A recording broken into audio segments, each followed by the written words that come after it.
그래서 여러분들이 이제 10대들의 이런 질문을 해올 때 그냥 있는 그대로 성경에는 이렇게 이제 말씀하고 계시단다라고 얘기해 주시면 돼요.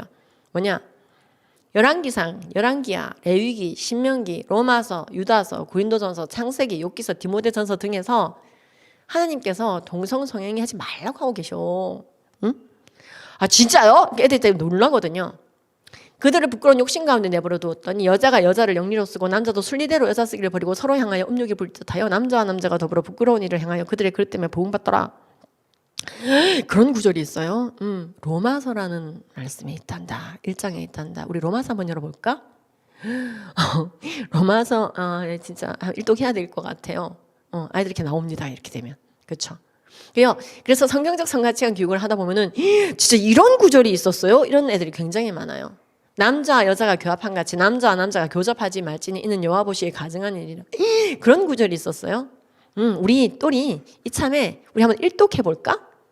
그러게요. 우리 지금 공동체 성경 읽기 돌아가고 있던데 그거 나도 이제 좀 가담을 해봐야 될 것 같아요. 그래 또리 생각 잘했어. 지금 3월 달인데 지금이라도 공동체 성경 읽기 들어가 보자. 오케이. 좋아요. 성경 이렇게 명료하는 거였네요. 난 애매한 거라 생각했어요. 추상적인 거라 생각했어요. 아니 하나님은 생명에 관련된 가지고 애매하게 말씀하지 않는단다. 내가 곧 길이요 진리요 생명이니 나로 말미암지 않고는 아버지께로 올 자가 없다. 딱 부러지게 얘기해 주신단다. 예수님께서 괜히 겸손하시려고 뭐 꼭 내가 길이요 진리요 생명인 건 아니고요. 다른 길도 좀 있으시고요. 좀 인기는 라삐일 뿐입니다. 제가 이런 식으로 얘기했으면 우리가 얼마나 헷갈렸겠니. 예수님은 사랑이 많으셔서 우리를 헷갈리지 않도록 옳은 길로 인도하신단다. 좁아도 그 길을 알려주신단다. 생명으로 인도하는 문은 그 길이 좁고 협착하여 찾는 자가 적음이라. 그래도 와라고 말씀하신단다. 그래서 성경 말씀의 명료함에 대해서 다시 한번 인식시켜 줄 수 있는 좋은 방법이 이렇게 구절을 찾아가면서 여러분들이 함께 하는 것입니다. 그러려면 여러분들이 먼저 이 구절들을 아셔야 되겠죠. 예, 그렇습니다. 그래서 이제 여러분들이 이렇게 좀 이렇게 아이들의 눈높이에 맞게 끌려가면 안 된다고 말씀드렸어요. 여러분들이 이제 교육을 할 때도 그렇고 가정에서도 그렇고요. 친구 같은 양육자가 되어주시려고 노력하는 거는 전 좋게 봅니다. 그러나 친구가 돼서는 안 됩니다. 그럼 양육자가 없는 거예요.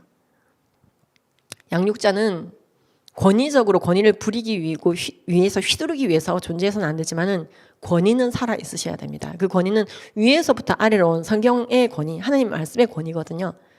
그래서 여러분들이 그 권위를 잃지 않으시기를 성경적으로 말입니다. 아이들에게 분실하지 않으시기를 주님의 이름으로 축복합니다. 그래서 동성성애에 대해서 이렇게 신구약에 걸쳐서 이것은 도덕법처럼 영원히 남아 우리가 지켜야 되는 계명이란다 라고 말씀해 주시면 되겠습니다. 사실 신약 시대에 와가지고는 근친상간에 대해서 그렇게 얘기가 오히려 없죠. 오히려 동성애에 대해서 더 반복적으로 나오고 있는 것을 보게 됩니다. 아 그렇군요. 지금 선악의 분별 기준이 성경 말씀이라는 것, 그리고 동성애의 바른 뜻을 알고 이제 동성애에 대해서 성경 구절 이렇게 얘기하고 있다는 걸 알고 나니 동성애를 죄라고 말하는 것은 이게 정상이군요. 그렇지 또리야. 그렇지 똑순아. 맞아. 근데 전도사님 또는 선생님, 근데 동성애를 죄라고 말하는 거 그거 왠지 동성애자 미워하자는 뜻 같은데요. 마음이 무거워요. 그 혐오라고 자꾸만 그러던데 그런가요? 동성애 죄라고 말하는 거 동성애자 미워하자는 거죠? 그럼 이제 여러분들이 누가 그래 앞으로 나와 이러면서 너 왜 이렇게 동성애 옹호 진영 논리를 설파하냐 야 자식아 이러면 대화 안 돼요. 우리 이제 그렇지 않죠. 자, 동성애가 죄라는 표현은 동성애자를 혐오하다는 뜻인가요? 라고 이렇게 귀여운 질문들을 해올 때 얼마나 귀엽습니까? 전 너무 귀여워요. 자 여러분 우리가 죄인과 죄를 분화, 여러분 이제 분화라고 한번 해보시기 바랍니다. 분화. 이것은 왜 분화? 죄인에 대한 하나님의 태도는 이렇게 일축되고 있습니다. 우리가 아직 죄인 되었을 때 그리스도께서 우리를 위해 죽어주심으로 하나님이 우리에 대한 자기의 사랑을 확증했다고 말씀하고 계세요. 그래서 여러분 우리가 아직 죄인 되었을 때 죄의 삭은 사망이고 언제도 예수님 뒤통수를 칠 줄 모르는 그런 죄인일 때부터 사랑하셔서 대신 죽어줄 만큼 사랑하셨어요. 자, 그게 죄인에 대한 하나님의 태도였어요. 죄인임에도 불구하고 사랑하는 아가페를 보여주셨어요. 그리고 부활하셨어요. 하지만 죄인은 사랑하셨지만은 대신 죽어줄 만큼 독생자를 보낼 만큼 사랑하셨지만 하나님은 죄는 미워하라 하셨습니다. 이게 결론이에요. 즉 만약에 이걸 이제 우리가 쉽게 대입한다면 저게 무슨 말이야? 죄는 사랑하되 죄는 미워하라니. 자, 만약에 우리의 자녀가 도둑질을 하고 집에 왔다. 그럼에도 불구하고 자녀를 사랑해야 되죠. 사랑함으로 죄인임에도 불구하고 사랑함, 이 죄인을 사랑하지만 도둑질이라고 하는 죄까지 사랑하면 안 되죠. 너 그 물건 돌려주고 사과하고 와라. 그건 죄다라고 알려주는 것이 사랑이지. 야, 그 도둑질은 너의 인권이십니다. 잘했어요. 라고 칭찬해 주는 것은 이 영혼을 죄악의 길로 미혹하는 것이며 회개의 기회를 박탈하는 사랑이 아닌 것입니다. 사랑은 불의를 기뻐하지 않으면 진리와 함께 기뻐한다 했습니다. 이 분별은 그 분별 자체가 목적이 아니라 사랑을 이루기 위한 분별인 거예요. 성경 말씀에. 그래서 우리가 죄인은 사랑하지만은 죄와는 싸우라고 말씀하고 계십니다. 자, 그럼 여러분들 이런 질문들 받으셨잖아요. 주변에 동성애자가 있는데 그럼 어째야 되나 기독교인으로서. 뭘 어쩌기는요. 동성애자든 아니든 하나님의 형상대로 지음받은 우리 그 이웃을 향한 우리의 태도는 똑같습니다.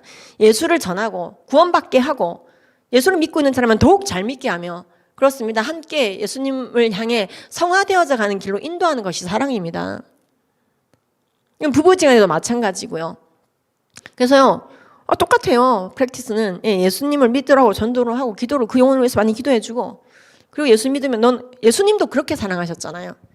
죄인들에게도 마르지 않는 생수를 막 주셨어요. 영생을 주셨어요. 선물하셨어요. 그러나 너는 가서 죄짓지 말아라. 또 어떤 청소년은 이런 질문을 하더라고요. 강의 듣기 전이지만은 물론 듣고 나서 생각이 바뀌었지만은 예수님께서는 약자들과 함께 하셨습니다. 죄인들과 함께 하셨습니다. 지금 다시 오신다 하시더라도 그러실 거예요. 동성애자들과 함께 하실 거예요. 그런데 왜 기독교는 동성애 죄라 말합니까? 글쎄 여러분 이게 죄인과 죄를 분화가 안 된 상태에서 하는 질문이죠. 그렇죠? 글쎄 죄인과 함께 하신다니까요. 그분 말이 맞아요. 동성애자와 함께 하신다니까. 하시는데 같이 하시는 이유가 얼마든지 동성애 하세요. 동성애는 인권입니다. 자기 성적 결정권, 다양성, 존중과 배려받아야 될 이 시대의 성적 지향이라고 말씀해 주시려고 같이 있는 게 아니라 죄를 죄라고 알려주시고 죄와 싸우라고 너는 가서 죄짓지 말라고 그리고 회개하는 그들을 용서하시려고 예수님은 심지어 죄에 대해서 이렇게 말씀하셨어요. 죄인은 사랑하셨지만 죄인들에게 이렇게 말씀하셨어요. 너의 눈이 너에게 죄짓게 하거든 너의 눈을 뽑아버려라. 너의 모든 백체를 가지고 지옥 가는 것보다 백체 중에 하나 잃고 천국 가는 것이 낫다. 이 대박적 발언은 절대로 율법주의가 아닌 건 아시죠? If your eyes cause you to sin, 너의 눈이 너에게 죄를 짓게 원인을 제공하거든. cause it out. 완전히 후벼파내라 이렇게 됐어요. 원어로는 그러니까 영어로는 더 무섭더라고요. And throw it away. 멀리 던져라. It is better. 그게 낫다. To lose one part of your body. 너의 신체의 일부를 잃어버리는 게 낫다. Then for you throw your whole body into hell. 너의 모든 육체를 지옥 구덩이에 던지는 것보다 일부를 그냥 잃고 내가 있는 이곳에 오세요 라고 예수님께서 적극적으로 사랑의 말씀을 해주시는 거예요. 우리의 신체를 일부를 잃으라고 독려하시는 내용이 아니고요. 정말로 네가 죄에 상습적으로 무릎 꿇다가 지옥 자식이 되느니 그럴 바에 눈 뽑아놓고 오세요. 내가 온전케 할 거니까. 죄와 피 흘리며 싸우라고 말씀을 하시는 거죠. 우리에겐 그런 용기가 없어요. 그죠? 눈을 뽑다니요. 눈은 소중한데. 근데 예수님께서 말씀하세요. 이 눈은 가장 소중한 부분의 일부로 얘기하고 있는 것 같아요. 너의 오른손이 너에게 죄 짓게 하거든. Cut it off. 썰어내라. 이렇게 됐어요. 무서워요. Throw it away. 던져라. 그래서요. 성경은 죄인과 죄가 철저하게 분화되어 있습니다. 제가 이제 신학을 하지 않았음에도 불구하고 기독교 상담학을 했기 때문에 사실은 이제 신학대학원의 교수로 섬기고 있지 않습니까? 4년째. 제가 굉장히 많이 받는 질문 중에 하나가 이거예요. 그 전도사님들이 MDV 과정에 계신 분들이 아이들이 이런 질문합니다. 하는 질문 중에 하나가 이거예요. 동성애자 미워하자는 거예요. 결국에는.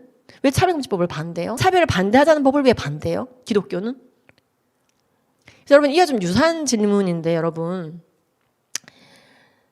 차별을 금지하는 법을 반대하다니 결국 차별하자는 겁니까? 라고 질문이 올 때 이웃들이 동성애자를 차별하지 말자는 법인데 뭐가 문제인 거야 기독교는?